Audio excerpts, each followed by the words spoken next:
What's up guys, Mickle here, and in this video we need to talk about some brand new documents filed in the Ripple SEC case because these are getting a ton of attention right now, but I think a lot of people are completely missing out on the bigger picture here. Guys, towards the end of the video though, I also want to get into something that I find absolutely fascinating, and that is going to be the future financial system we are heading into, which is comprised of both public and private chains. Guys, there's a lot of people who think public chains are going to be the thing to dominate this new system. Some people think private chains are going to be the thing to dominate this new system. At the end of this video, I really want to talk about how this new system is actually going to be built, because I think it's going to really help you understand where your investment sits in this evolving asset class.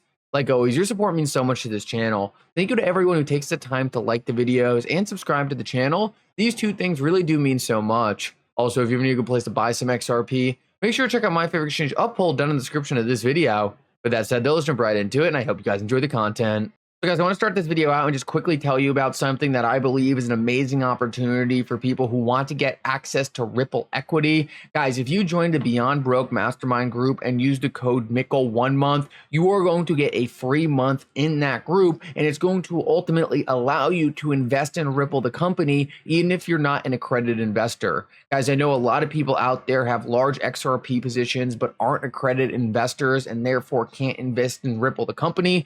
Well, guys, if you join the Beyond Broke Mastermind group, you will actually be able to do that. Now, you're going to want to stay in that group for the entire time you are invested in the Ripple private equity, because ultimately the group is going to have the private equity until they IPO. But I know a lot of people really just want a chance to get access to that, so I wanted to bring this to your attention. Guys, I want to move on and get into two new filings in the Ripple SEC case because these are getting a ton of attention right now, and I think a lot of people are missing the bigger picture. Guys, right now the SEC and Ripple are essentially fighting about fees. As many of you know, the SEC asked Ripple to pay a $2 billion fine for their unregistered sale of XRP. Now, Ripple came back and said that's completely absurd. Even the judge only ruled that $700 million worth of our sales were unregistered securities. Why in the world would we pay $2 billion? Typically, in any SEC cases, the person who is charged guilty only pays about 1% of the charged amount. So if that's typically the case, we should only be paying a fine of $10 million. Now, Ripple and the SEC are going back and forth in regards to this right now, and likely we're going to see Ripple pay a fine anywhere between $25 million and $100 million. So what's happening right now? Guys, I believe it's a lot of theater. Ripple wants to make sure that the judge knows that they don't think they should be paying anywhere close to $2 billion, and the SEC wants to make it clear that, hey, we want Ripple to pay as much as possible. Guys, I don't think it really matters. Ripple has close to $1 billion of cash on their balance sheet. We are not going to see a fine issued to Ripple over $300 million. I am completely confident in that. So no matter what happens, Ripple's going to pay the fine, and they're going to move on, and they're going to be done with this case as it stands right now. I think a lot of people are really reading into these arguments back and forth by the SEC. To me, Judge Torres has probably already made up her mind on the majority of this. I don't think any of this is really going to change her determination. It's going to be very likely that Ripple gets a slap on the wrist. They can move forward, and the real thing we're paying attention to is how Judge Torres is going to lump in ODL sales. I am fairly confident that Judge Torres is going to come out and make it clear that Ripple's future ODL sales are not implicated in securities transactions. We'll have to see what happens there, but all this talk about the fine to me is really not that significant because Ripple's going to be able to easily pay any fine they are issued. Guys, I want to move on and talk about something that I believe is so important for any XRP investor to understand, and that is how the future financial system is going to be laid out in terms of public and private chains. There are so many people that see reports that JP Morgan is starting their own blockchain, Goldman Sachs is starting their own blockchain, the BIS has their own blockchain project, and it makes them wonder, hey, is XRP going to be left in the dust? Hey, is BlackRock just going to create their own proprietary chain and all these public chains are going to be worthless? And guys, let me tell you right now, it is going to be a cooperation of both working together, private chains and public chains. First, let's take a look at what happened in the internet. In the internet era, there was public databases and there were private databases. And there was applications for both, right? You don't want your social security number in a public database. You don't want people to be able to see that. But you might want to market yourself as someone who can provide services in a public database where people can see it and you can get your name out there. And if you were marketing yourself in a private database, right? that would be pretty difficult to get your name out there and get your reputation out there because you'd be in a walled garden. So guys, it's super important to understand that we already have precedent likely for how the future financial system is going to play out. And it's likely going to play out in a very similar fashion to the internet. There was roles for private data that was siloed and controlled by independent companies. And there was also places where data made a lot more sense to be free flowing and to be public so that anyone can see it and anyone can use it. In that same exact way, this is how I think we're likely going to see the future financial system built out.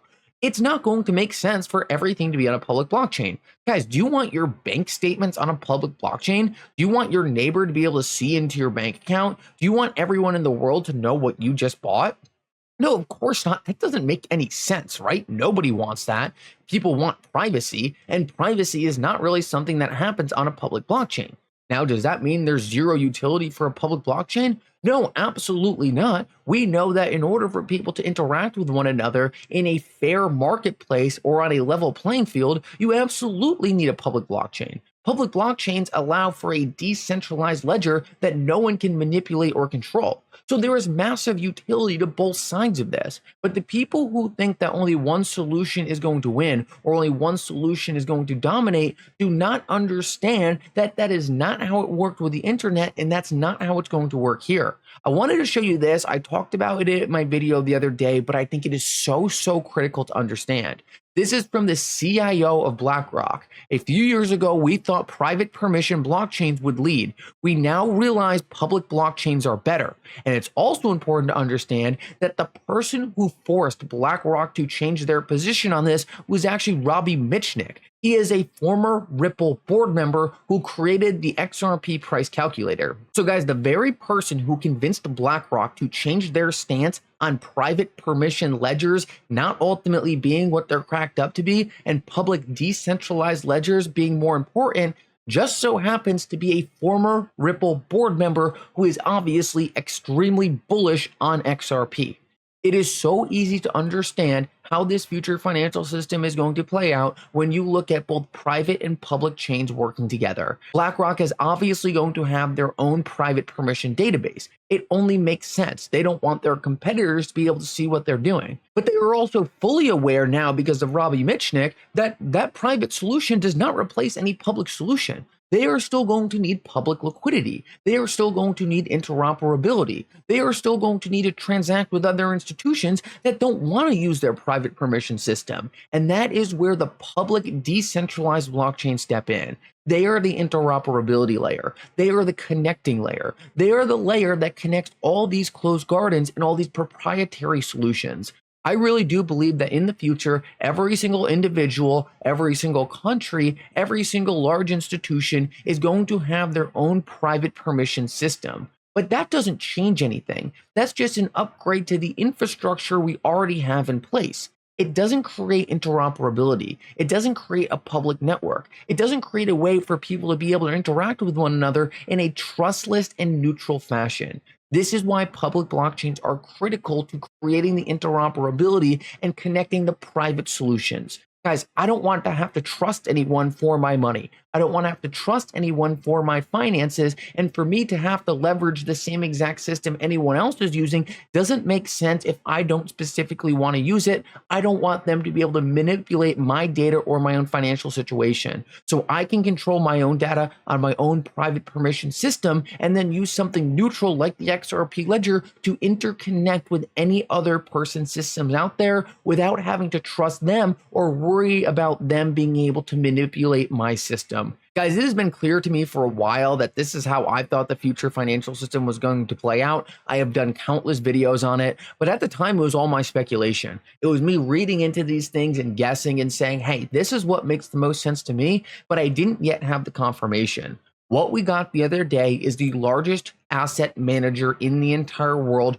directly telling you that we have been right and this is how it's going to play out. Guys, in my eyes, this puts a massive premium on XRP because now we know for sure that institutions like BlackRock are fully aware they cannot replace these systems, they cannot disrupt them, and in fact, they are going to work with them because they are critical to everything else they are building out. Guys, I hope this helps you understand that BlackRock is not competing with your investment. BlackRock is actually saying that your investment is going to be critical to what they're building in the future. Anyway, guys, thank you so much for coming. I hope you enjoyed this update. If you did, make sure to like and subscribe. It really does mean so much. And for now, Mickle out.